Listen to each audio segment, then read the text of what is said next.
Hello everyone.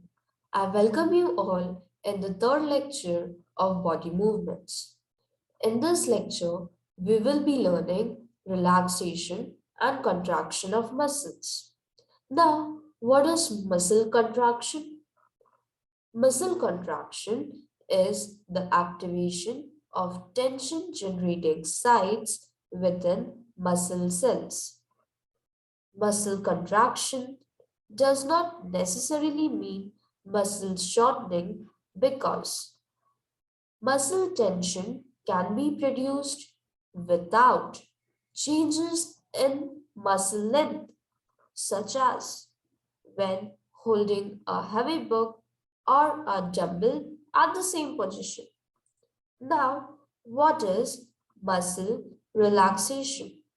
The termination of muscle contraction is followed by muscle relaxation, which is a return of the muscle fibers to their long tension generating state.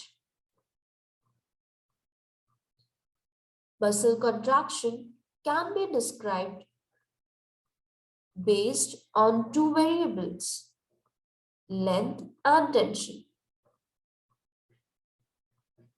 Now, an action potential travels along the nerves to the muscle.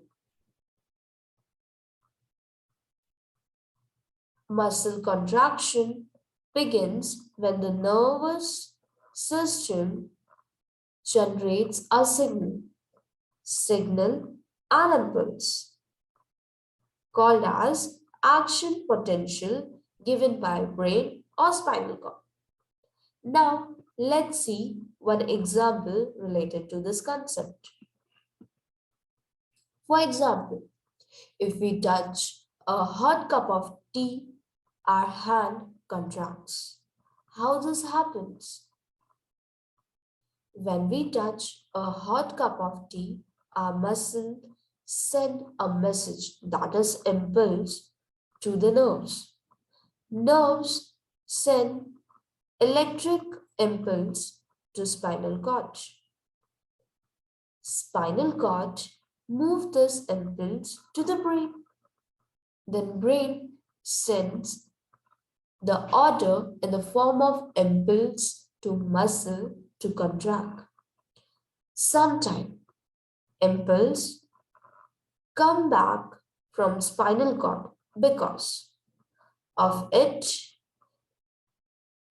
is too danger for body spinal cord to give order to muscles.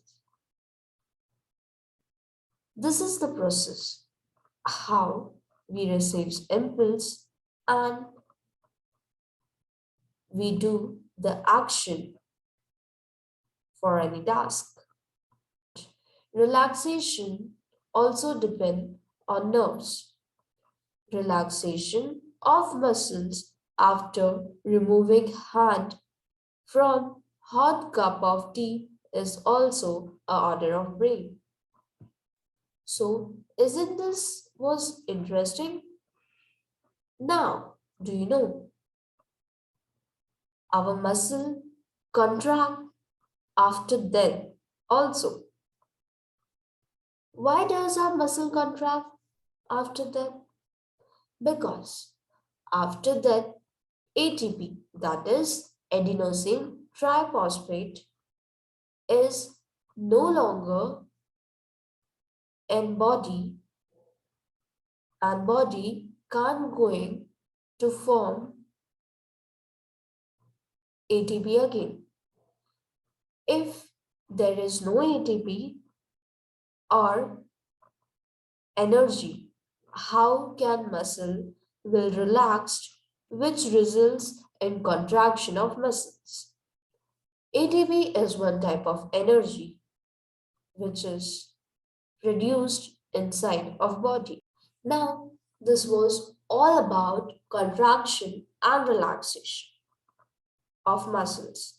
Let's meet in the next lecture with the new topic. Stay tuned to see more videos and more interesting questions like this. Thank you.